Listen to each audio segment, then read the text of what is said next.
तुझा विसर न व्हावा, गुण गाईन आवडी हेची माझी सर्व जोडी। न लगे मुक्ती आणि संपदा, संत संग दे सदा, गुण गाईन आवडी हेची माझी सर्व जोडी। तुका म्हणे गर्भवासी, सुखे घालावी आम्हासी, गुण गाईन आवडी हेची माझी सर्व जोडी। रंगा करू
योगपीठे तटे भीमरथ्या, वरं पुंडरीकाय दातुं मुनीन्द्र।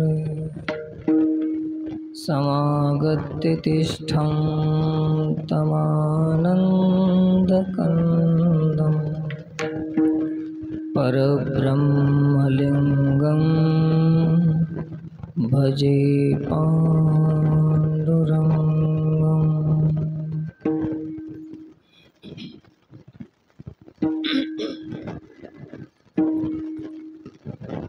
भगवत कृपेने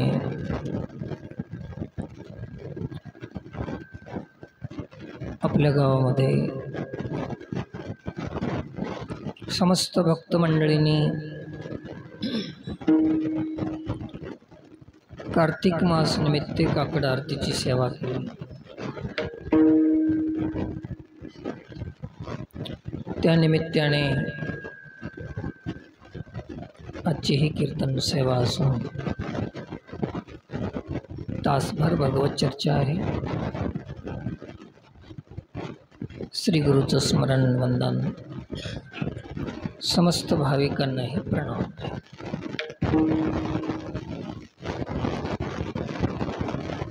सेवेसाठी निवडलेला अभंग जगद्गुरु तुकोबरायांचा आहे।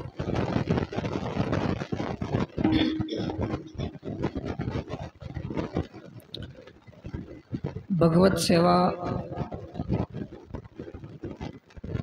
करण्याची जी पद्धत आहे ते सामान्य जीवाला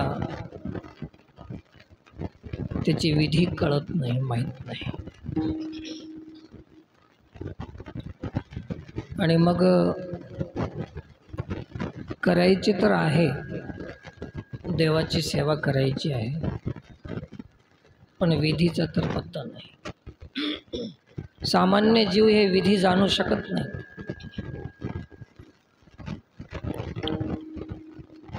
म्हणून विधी माहीत नसल्यामुळे जर आपण आपल्या मनानं जर सेवा केली तर त्याचा परिणाम खूप वाईट आहे। तो तेथे मुकला, मनोमार्गे गेला। म्हणून आपणाला कधीही केव्हाही सेवा करायची असेल तर संतांच्या अभंगाचा आधार घेऊनच करावं, कारण विधी आपणाला कळत नाही।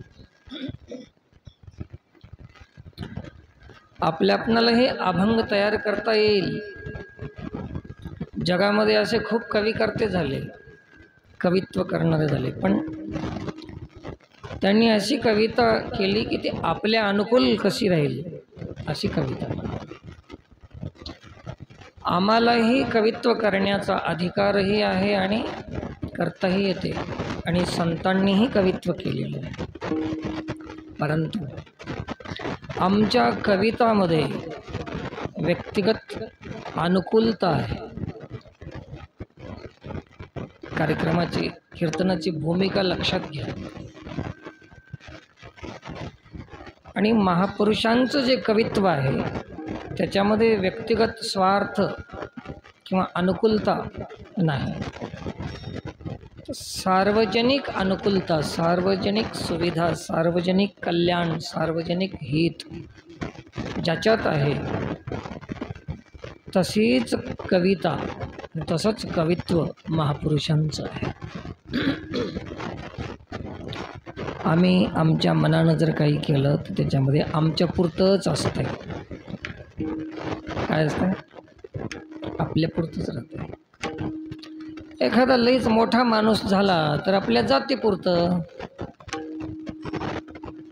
आहे की नाही. सरकार संग भांडण कराल, काही करेल, याच्याहून पुढे तर मोठंपणा नाही.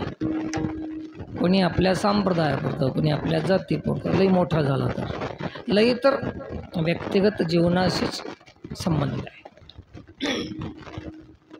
परंतु संतांचं असं आहे की जे काही देणं असेल किंवा मागणं असेल, दोन्ही गोष्टी समस्त जनकल्याणाच्या हितासाठीच देणं आहे, आणि जे काही मागितलं असेल तर समस्त जनकल्याणाच्या हितासाठीच मागले.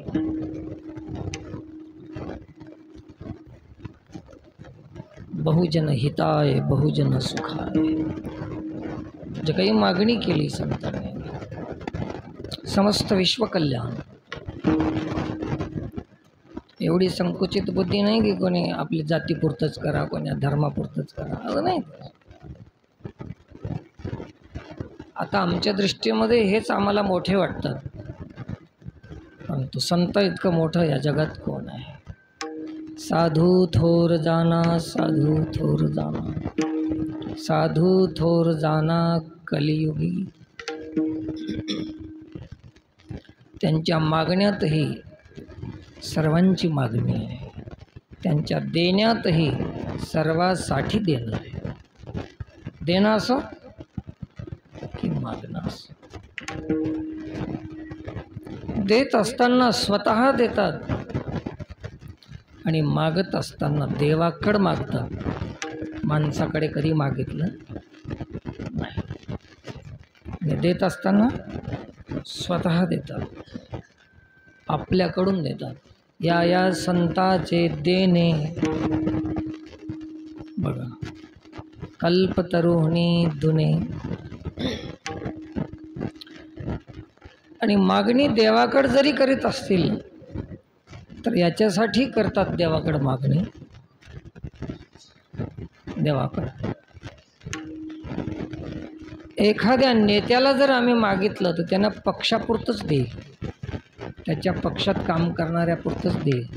पण देव निष्पक्षपाती आहे, म्हणून देवाकडं मागण्याचा अर्थ आहे की सारे जीव त्याचे अंश आहेत. जो सर्वासाठीच ज्याचं देणं आहे त्या देवाकडं मागणं. निष्पक्ष आहे ना ते, त्याला पक्ष नाही.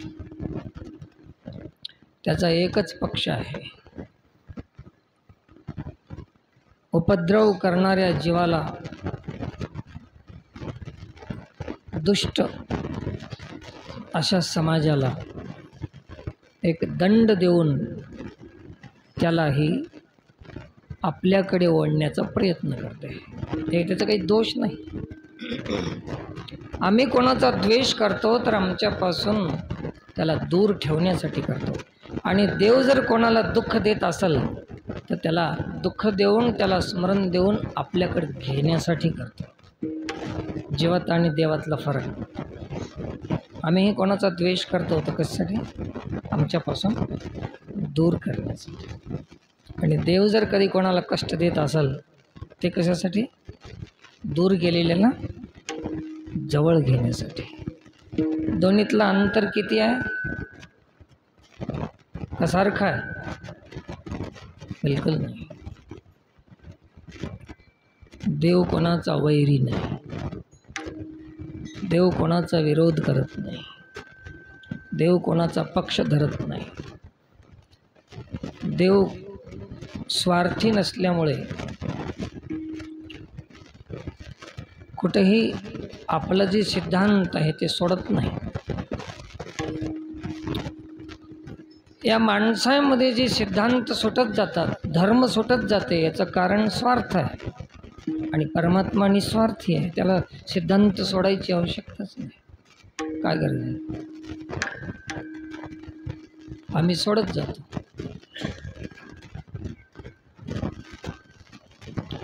या काळामध्ये कसल्याला बी सिद्धांत सोडायला लावायचा असेल, वाकवायचं असेल तर एकच उपाय आहे. त्याचं नाव आहे त्याचा पैसा. कसल्याला बी कितीही तिस्मारकान राहो, मोठा राहो, महाराज राहो, कोणता मठपती राहो, पीठाधिपती राहो, कोणताही पती राहो, करोडपती राहो, कोणी राहो, एकच उपाय त्याला सिद्धांतापासून वंचित करायचं असेल तर एकच उपाय. कोणता?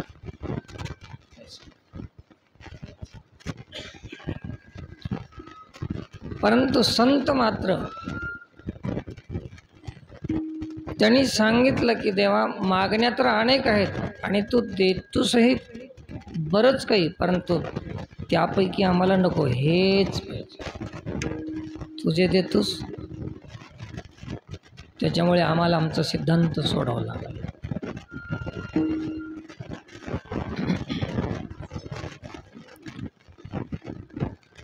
एकीकडे देव आहे, एकीकडे हे सारी सृष्टी आहे, प्रपंच आहे.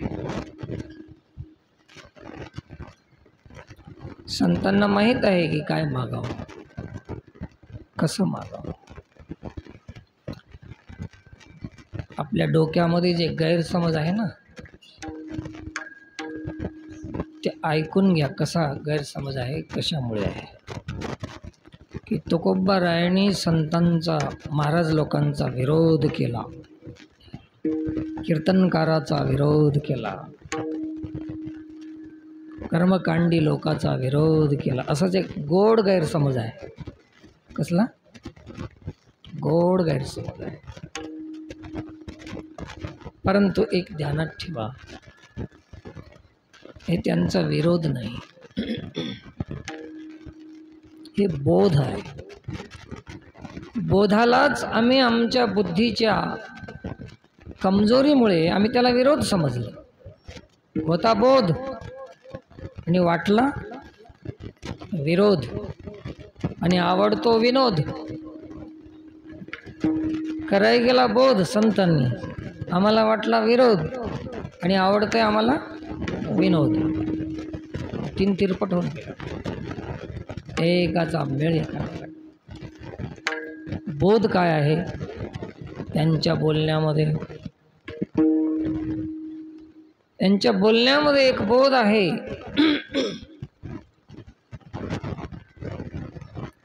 हे तुम्ही जीव आहात नाही तर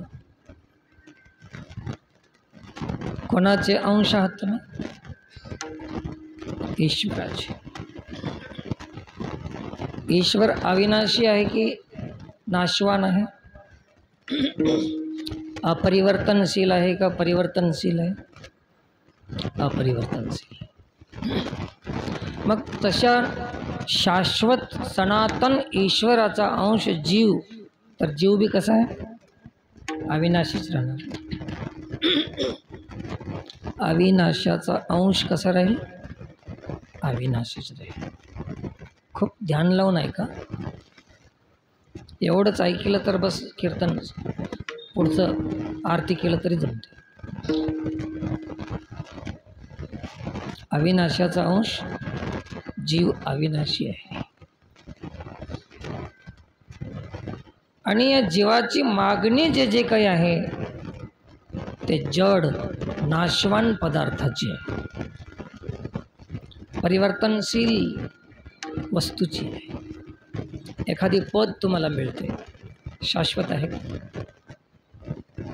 सत्ता तुमच्या हातात येते, शाश्वत आहे? धन मिळते, टिकाऊ आहे? हे परिवर्तनशील धन आहे. संतांना कळालं की जीव अविनाशी परमात्माचा अंश आहे आणि मागणी विनाशी पदार्थाची आहे. तर अविनाशी जीवाला विनाशी पदार्थ मिळाल्यावर तृप्ती होईल असं तुम्ही सांगू शकता? कोणी शक्य आहे? बोध सांगाल त्यांचं, हे शक्य नाही. अविनाशी जीवाला अविनाशाचीच प्राप्ती झाली तरच तृप्ती होईल, अन्यथा होणार नाही. हे संतांचा दृष्टिकोन आहे, संतांची उंची आहे. आम्हाला ते गाठत नाही, आम्ही ते गाठू शकत नाही आणि मग त्याचा विरोध करत सुटतो आम्ही त्या संतांचा. कोल्ह्याला विचारलं की ते वरचे अंगूर का खाला नाहीस, तर ह्याला पौचत नव्हते. पण हे पौचत नाहीत म्हणून म्हणाय नाही, काय म्हणला? आंबट आहेत म्हणला. किती हुशार कोल्हा बेटा. तसं हे समाज जिथं जिथं संतांची उंची हाताला येत नाही तिथं तिथं संतांची निंदा सुरू होती. लक्षात आलं? संतांची उंची जेव्हा हाताला येईना तेव्हा काय सुरुवात करायचं? निंदा, टीका, हेलना, विरोध, असं समाजामध्ये झालेलं. अविनाशी जीवाला विनाशी पदार्थांना तृप्ती होत नाही हे संतांना कळालं, आम्हाला कळत नाही. आम्ही प्रयत्न करालोत की एवढं मिळाल्यावर तृप्ती होईल, तेवढं मिळाल्यावर तृप्ती होईल, तेवढं मिळाल्यावर तृप्ती होईल. हे शक्य. एकच उदाहरण, चिल्लर बोलण्यापेक्षा सगळ्या जगातली जेवढी संपत्ती आहे, कोणाकडे किती असेल, कोणाकडे किती असेल जगामध्ये, या सर्वांची संपत्ती काढून जरी एका माणसाजवळ जरी दिली तरी तृप्ती होणार नाही. तृप्तीचं साधन ते विषय ते नाही. एक. आणि मग ते तृप्तीचा विषय नसल्यामुळे त्याच्यामध्ये आयुष्य घातलं, आयुष्य संपून जाईल. आणि ज्याच्यामुळे तृप्ती होती ते प्राप्ती करणं राहून जाईल. तर ही चिंता कोण केली? संतांनी केली. कोणाची चिंता केली? जीवाची. आता सांगा, तुमची चिंता केली का तुमचा विरोध केला? आणि आम्हाला काय वाटलं? आमचा विरोधच केला महाराजांनी. आमच्या बुद्धीचं स्तरच तेवढं आहे, आमची विचारश्रेणी तिथपर्यंतच आहे. करणार तरी काय? सांगा. लड्डू आहे, लड्डू बुंदीचा लड्डू, लाडू बघितल्याबरोबर जीव ओढते तिकडं, आहे की नाही? कोणाचं बी. त्या लड्डूमध्ये विष आहे, आकर्षण लड्डूचं आहे. जीवाचं आकर्षण हे लड्डू आहे, पण त्याच्यामध्ये जर विष असेल तर आकर्षण असल्यामुळे खाव का विष असल्यामुळे खाऊ नये? दोन गोष्टी आहेत. जीव ओढला तिकडं तर ते खावावं का विष आहे म्हणून खाऊ नये? तसं आमचा जीव विषयाकडे ओढते, हे आकर्षण आहे. हे सृष्टीतलं आकर्षण आहे. जे सौंदर्य आहे, जे विशेषता आहे, जे कलाकुशलता आहे, विद्या विद्वता आहे, हे प्रभाव टाकते माणसावर आणि त्याला आकर्षण करते. परंतु हे विषय जेवढे आहेत हे सगळे घातक आहेत. हे कोणाला कळालं? संतांना माहीत आहे. ज्याला माहीत आहे की या लड्डूमध्ये विष आहे तर कितीही आकर्षण असेल त्या लड्डूचं तरी सेवन करील का? असे फक्त आणि फक्त एक संतालाच कळालं की हे विषारी आहे.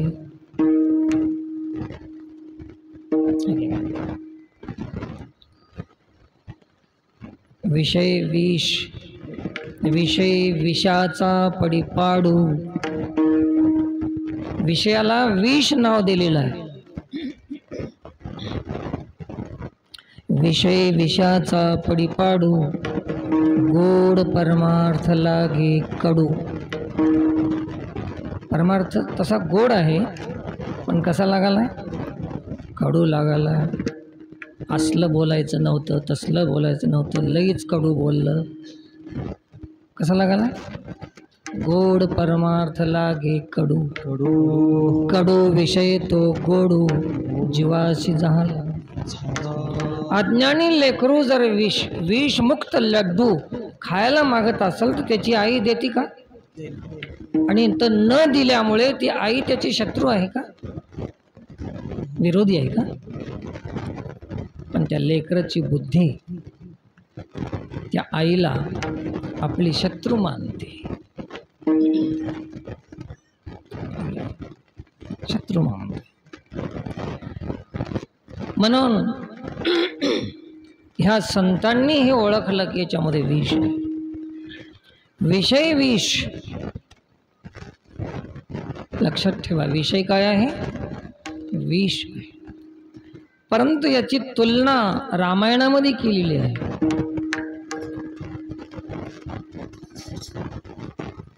विष आणि विषय या दोन्हीतला अंतर सांगण्याचा प्रयत्न केलेला आहे रामायणामध्ये. विषयो विषम समानम, यकारात विषयो अधिकः. संस्कृत श्लोक आहे, रामायणाचा श्लोक आहे. विषम एकाकी हंती, विषयाश्च पुनः पुनः.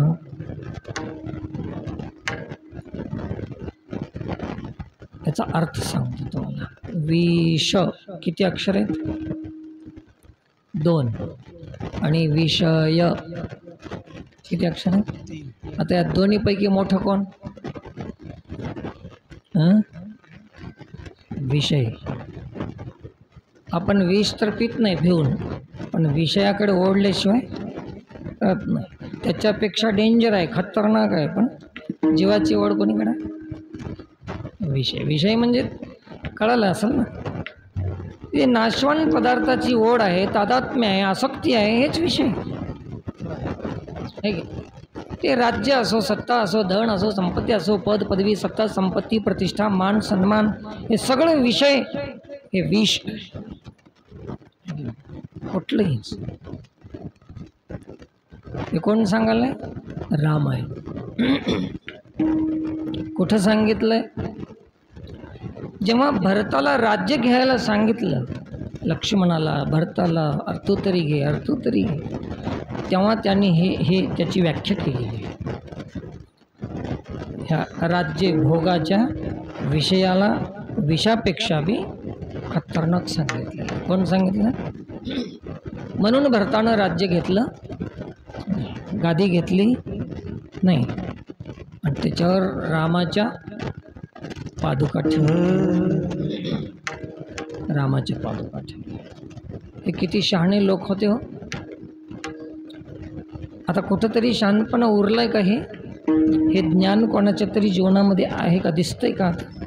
किती मोठा महाराज झाला तरी ओढ कोणीकडे आहे? विषय ओढी भुलले जीव, आता याची कोण करील कीव. न उपजे नारायणी भाव, पाऊनी ठाव नरदे. किती ओढ लागली जीवाला. हे ऐकताना गोड लागते. हे कीर्तन इथंच बरं वाटते, तुम्हाला बी मस्त वाटते. आता इथं छान वाटते, पण इतकं हे आकर्षण आहे. संसार खूप गमतीदार संसार आहे. खरं तर याचा रचयिता परमात्मा आहे. एवढी सुंदर सृष्टी देवाने निर्माण केली, एवढं सौंदर्य दिलं व्यक्तीला, वस्तूला, पदार्थाला, की त्याचं आकर्षण होतं. परंतु 2 गोष्टी आहेत त्याच्यामध्ये. संतांच्यात आपल्यातला फरक सांगून सांगून आपण अभंगाकडे येऊ.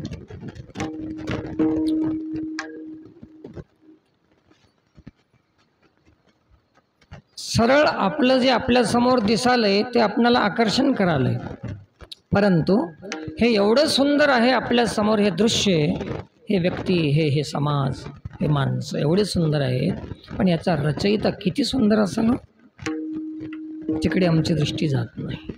संतांची दृष्टी इथं थांबत नाही. समोर जे काही दिसते त्याला पाहतात, पण त्यांचा विचाराचा, ज्ञानाचा दृष्टिकोन इथून सरळ रचनेकडे जातो का रचयिताकडे, ते संतांची दृष्टी आहे. एक सुंदर उदाहरण आहे, छोटंसं उदाहरण. एक कुत्र, एक प्राणी आहे, आणि एक वाघ, हे दोन प्राणी. छोटासा दगड घ्यायचा, कुत्र्याला मारायचा. कुत्र्याचा स्वभाव असा आहे की कोण मारलं हे बघत बसना, ते काय लागलं याला चावून, त्याला दातानं धरून चावायचं आणि त्याचा विरोध करते. ते कोण? कुत्र. काय लागलं हे पाहते, कोण मारलं हे पाहत नाही. याचं नाव कुत्र, याचं नाव कुत्र. आता दुसरी गोष्ट, तेच दगड आपण वाघाला जर मारला, काय लागलं हे पाहत नाही, कोण मारलं त्याचं नरड धरते जाऊन. याचं नाव वाघ, त्याचं नाव कुत्र. काय दिसालंय हेच पाहून इथंच जर गुंतून बसलं हे जीव, हे कुत्र्यासारखं, आणि हे कोण बनविलंय तिथपर्यंत जर गेलं तर ते संत. हे संतांची दृष्टी आहे, हे वाघासारखी दृष्टी आहे संतांची. इथंच अडकून बसले आम्ही, गुंतून बसले. गुंतलो या संसारी, आम्ही गुंतलो. संत गुंताय नाहीत, इथून पुढे गेले. याचा त्याग केला नाही, याचा विचार केला संतांनी, संबंध विच्छेद केला. न गुंतता रचयिता कोण आहे त्याचं कारण शोधलं, आणि ज्ञानेश्वर महाराजांनी सांगितलं हरिपाठामध्ये, चहुवेदी जाण साई शास्त्री कारण, 18ही पुराणे हरीशी गाती. ते हरीच कारण आहे, हे कार्य आहे, आणि हे कार्याचं कारण हरी आहे. हे दृष्टिकोन. आता सांगा, एवढं कळणारे संत जगाला उपदेश करीत असताना जीवाला त्याच्या घातापासून वाचवायचं जर त्यांनी ठरवलं, तर ते त्यांची वाणी काय राहील, त्याचे अभंग कसे राहतील, विरोधात राहतील का बोधात्मक राहतील का विरोधात्मक. बोध असेल त्याच्यामध्ये एक. आणि हे जे आकर्षण आहे, स्वतःच्या शरीराचा बी कोणाकोणाला अहंकार आहे, मी गोरा आहे, मी गोरी आहे, है ना, गौरवहम कृशोहम स्थूलोहम, मी जाड आहे, मी रोड आहे, मी गोरा आहे, मी सुंदर आहे, असं राहते ना अहंकार. हे बी गुंतून बसणंच आहे आपल्यामध्ये, ह्याच्यामध्ये गुंतून बसलेला जीव आहे. आणि गुंतलेला जीव, गुंतलेला प्राणी, शिकारी माणसाला कोणता प्राणी सापडते, आणि काळाला कोणता जीव सापडते, गुंतलेला. आता हे जीव काळाच्या हातात सापडू नये म्हणून संतांनी केलेली कोशिश आहे, प्रयत्न आहेत. काय विरोध केला तुमचा, काय मारलं घोडं तुमचं संतांनी, हे सांगायचा प्रयत्न केलेत की बापा लड्डू आहे रे, पण विष आहे त्याच्यामध्ये, अरे खाऊ नको तू, मरशील ना, खाऊच कसं देईना आम्हाला, आम्हाला खाऊच कसं देईना, मरा आम्हाला काय करायचं, असं संतांचं सांग. पण हे जे आकर्षण आहे, जेवढं जेवढं आमच्या दृष्टीसमोर जीवाचं हे आकर्षण आहे, तेच देवाच्या विस्मृतीचं कारण आहे. देवाची विस्मृती कशामुळे झाली? आकर्षणामुळे झाली. म्हणून तुकोबारायांनी खूप त्याच्यावर चिंतन केलं आणि सांगितलं की देवा तुझा विसर पडाला रे. कशामुळे? हे तुझी सृष्टी आहे ना, हे खूप आकर्षण करावी. समचरण दृष्टी विटेवरी साजरी तेथे माझी हरी वृत्ती राहो. आणि कडनं लगे तेथे माझे आर्त देवा. का बरं असं केलं? हे तुझी विस्मृती पैदा करते. देवाची विस्मृती झाली की जीवाचं अकल्याण आहे आणि पुन्हा जन्म मरण आहे.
एवढी मोठी भूल केली आम्ही. सज्जन हो, आम्ही 84 लाख योनी भोगून कुत्रं मांजरं डुकरं होऊन होऊन होऊन आत्ता कीर्तनात येऊन माणसं होऊन बसला आत्ता आहे की नाही? आणि आता जर आम्ही सावध नाही झालं पुन्हा काय होईल? पुन्हा अजून सुरू होईल लाईन. अजून आता एकच ध्यानात ठेवा, हे जे पशुपक्षी आहेत, प्राणी आहेत, ते आता आपले भोग संपवून आता माणसाच्या जन्माकडे यायलेत. आता प्राणी त्यांचा प्रवास कोणीकडे? आता मनुष्य योनीकडे आले ते आता भोगून भोगून. आणि आम्ही आता पाप करून दोष करून आता आम्ही कोणीकडे जाणार आहोत? काय उलटा धंदा आहे होय. आता एवढं चांगला देह, एवढं चांगलं शरीर, एवढं हे बुद्धी अधिकार म्हशीला कुत्र्याला मिळेल का? काय लोकांची जीवाची भूल आहे. विसरल्यावर काय होते? तर हे होते. काय होते? फिर 84 आहे.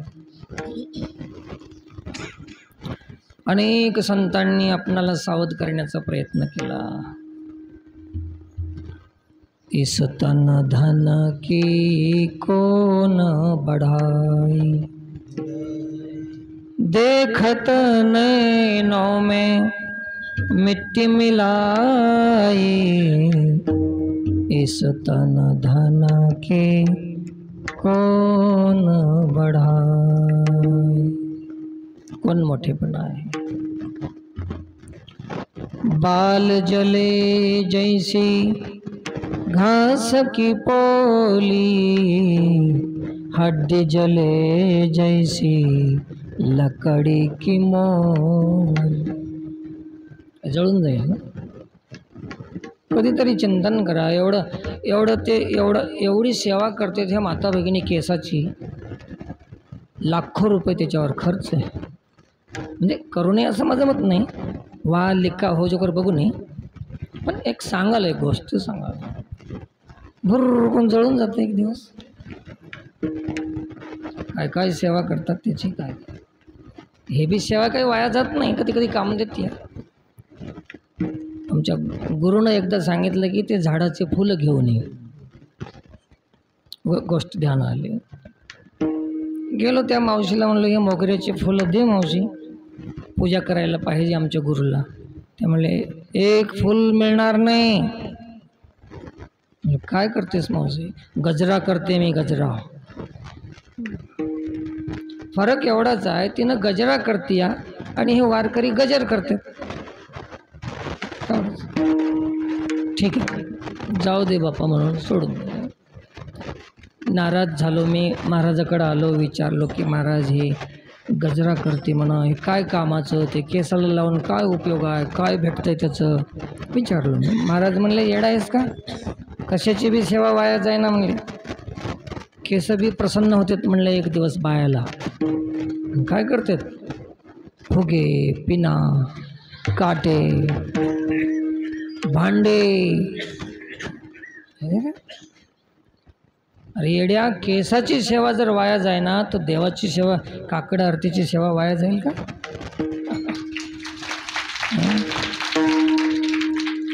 सांगा, हे नाशवान पदार्थाचं एवढं आकर्षण आहे, किती देहाचा अभिमान आहे माणसाचा. भल्या माणसा सावध हो. म्हणून तुकोबारायाने विनंती केली, प्रार्थना केली की देवा एक काम कर, तुझा विसर पडेल असं देऊ नको, है की नाही, आणि देशील तर हेच दे, तुझा विसर पडू नये असलं दे. अभंगाचं पहिलं दान देगा देवा, हेची दान देगा देवा, हेची दान.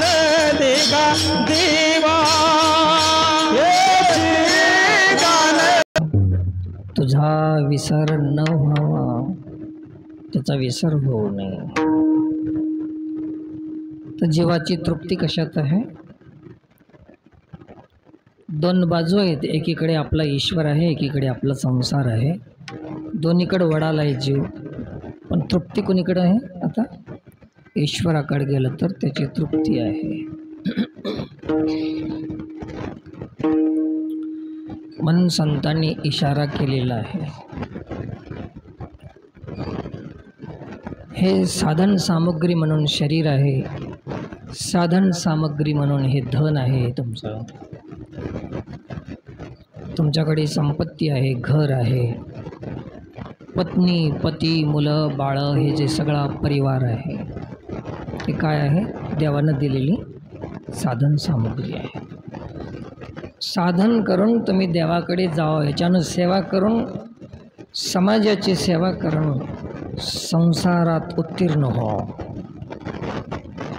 आणि जीवाला ईश्वराकडे लावून परमार्थात उत्तीर्ण हो.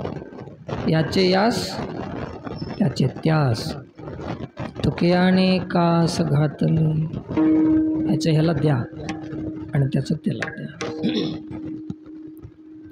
हे गणित सापडलं नाही, संतांनाच ते माहीत होतं गणित काय करायचं. चुकलं गणित जरासं.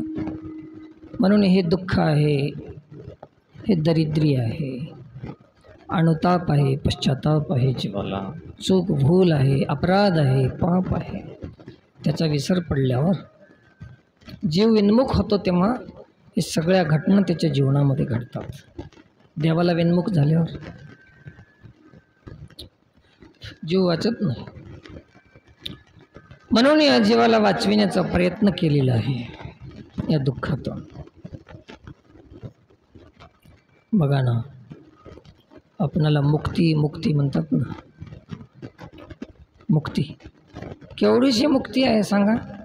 खूप छोटीशी मुक्ती राहिली. मी मागे सांगितलं होतं कार्यक्रमामध्ये, तुम्हाला समजलं तर समजून घ्या, मी सांगतो होतं.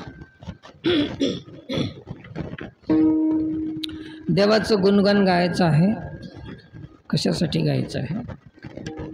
तर देवाचं होण्यासाठी, देवाकडून घेण्यासाठी नाही, देवाचं होण्यासाठी. दोन गोष्टी अलग आहेत.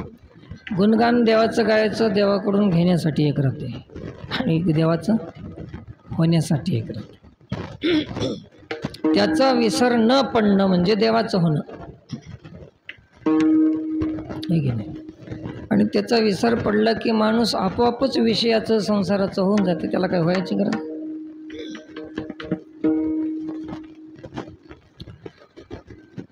बंधन काय आहे आणि मुक्ती काय आहे? एक छोटीशी गोष्ट आहे. ज्या ज्या वस्तूवर, व्यक्तीवर, परिस्थितीवर, देश, काळ, परिस्थिती, वस्तू, व्यक्ती, जिथं जिथं आपली ममता आहे, माझेपणा आहे, आस्था आहे, त्याच्याशी आपला लगाव आहे, तादात्म्य आहे, ते बंधन आहे. समजतं का? घर माझं, पत्नी, परिवार, शेत, हे जेवढं जेवढं तुम्ही तुमचं आहे, बाकी सगळं तुमचं नाही, पण काहीतरी आहे ना, तुम्ही तुमचं मनाला काहीतरी हे तुम्हाला माझं मनापुरतं थोडं तरी आहे. कोणाला 1.5-2 एकर असेल, कोणाला 100 एकर असेल, पण काहीतरी आहे माझं म्हणायसारखं.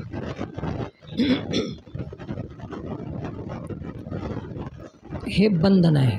माझं समजणं हे बंधन आहे. रेल्वे स्टेशन आहे, बसस्टँड आहे, मंदिर आहे, हे तुमच्यासाठी आहे का तुमचं आहे?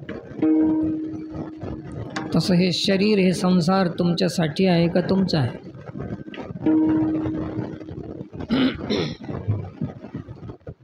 आता रेल्वे स्टेशनमध्ये बसलं, तिथून गाडी आलं तर बी जायना गेलं, इथून जाऊच वाटणं गेलं, हे मजच आहे म्हणून बसलं तर कसं? तसं हे सगळं तुमच्यासाठी आहे, उपयोग घेण्यासाठी आहे, पण तुमचं हे नाही. येडा जीव माझंच म्हणून बसलं. किती आहे तुमचं? बरं, जे तुमचं नाही म्हणता तुम्ही, माणसं, तुमचा पक्ष, आता तुमचा पक्ष जर हारला या निवडणुकीमध्ये, तुम्हाला वाईट वाटते का? वाटते. आणि दुसरा पक्ष हरला तर ते माझं नाही असं जे वाटते, ते पक्ष हरला तर काय वाटते तुम्हाला? काही तकलीफ होत नाही. तुमच्या शेतात पिकणं गेलं तुम्हाला वाईट वाटते, दुसऱ्याच्या शेतात काही गडबड झाली तर तुम्हाला काही वाटते का? वाटत नाही? त्या शेताशी आपली ममता नाही, त्या शेताशी आपलं तादात्म्य नाही, मीपणा नाही. मग हे वस्तू, हे प्रॉपर्टी, हे संसार दुःख द्यायला आहे का त्याच्याशी असलेली ममता? ममता दुःख. करोडो लोक आहेत, त्याची चिंता आपण करत नाही का? त्याला आपलं म्हणायच नाही आपण. शेकडो लोक मेलेला ऐकू येते, पण कोणीतरी घरामध्ये शोक व्यक्त करते का, दुःख व्यक्त करते का? करत नाही. त्याला आपलं म्हणायचं नाही. ज्याला ज्याला आम्ही आपलं म्हणत नाही, त्या अनुकूल प्रतिकूल झालं तरी त्याचं वाईट किंवा चांगल्याचा परिणाम आपल्यावर होत नाही. कोणाचा होत नाही? ज्याला आम्ही आपलं मानलं नाही. मग कोणत्याचा परिणाम होईल आपल्याला? ज्याला ज्याला आपलं मानून तादात्म्य जोडलेलं आहे, तेवढ्याचंच दुःख आहे ना. मग एवढ्या सृष्टीमध्ये, हे सगळ्या सृष्टीला आपलं मनाई नाही आपण, हे तर मुक्ती आहेच ह्या सृष्टीपासून. आता राहिली किती मुक्ती?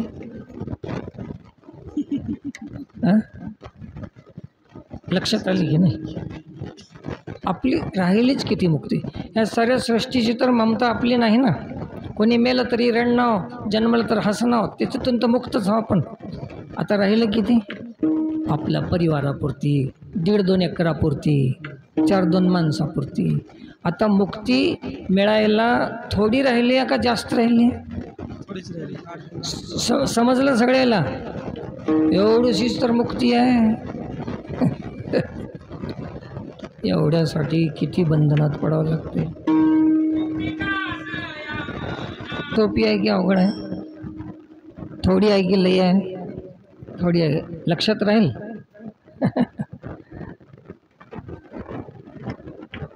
मग आपण कोणती मुक्ती म्हणाला? आपण मेल्यावर मुक्त होते माणूस म्हणाला, ते खरी नाही. हे जीवनमुक्त होणं, जिवंत असतानाच मुक्त होणं, तादात्म्य सुटणं, यालाच जीवनमुक्त म्हणतात. तर संत कोण आहेत, कसे आहेत? का मुक्ता ती निर्धारिता, लाभेया फुलीच मुक्तता, एका जनार्दनी विनिमित संता, मुक्त कथा हरी बोले. अथवा दुसरी ओवी आहे, का मुक्ता ती निर्धारिता, लाभे आपुलीच मुक्तता, जैसी दिपे दिशे पाहता पुली वस्तू. अशा अनेक ओव्या आहेत मुक्तीच्या. काय चिंता करता मुक्तीची? मुक्ती मुक्ती. मस्त नुकती खान भजन करावं ग, मुक्तीची काय चिंता करते. म्हणून असल्या भानगडीमध्ये आम्ही पडत नाही. आणि एक सांगा, मेल्यावर जर मुक्त झालो आम्ही तर भजन करायचं, सत्संग करायचं, प्रवचनाला जायचं, काकडा करायचं आपल्याला मिळते का? मिळते का सांगा ना? संत संगती मिळते का? मिळतच नाही. आता गेलेल्या माणसाला हे सगळं भेटालंय का? आता तुम्ही आहात म्हणून तुम्हाला मिळालंय. आता राहून बी कोणी ह्याच्यात येत नसेल तर ते जीवनमुक्तच. आता त्याचा काही इलाज नाही. म्हणून मरणाच्या आधी सगळं सारून घ्यावं. हे देवा, कदाचित जर आयुष्य संपलं बी आमचं तरी ते मुक्ती आम्हाला नको. नलगे मुक्ती आणि संपदा, संत संग देई सदा. मग काय करतोस? मला गुण गायचं आहे तुझं. गुण गाण्यासाठी शरीर लागते आणि शरीरासाठी जन्माला यावं लागते. म्हणून अभंगाच्या शेवटच्या चरणात महाराज सांगतात,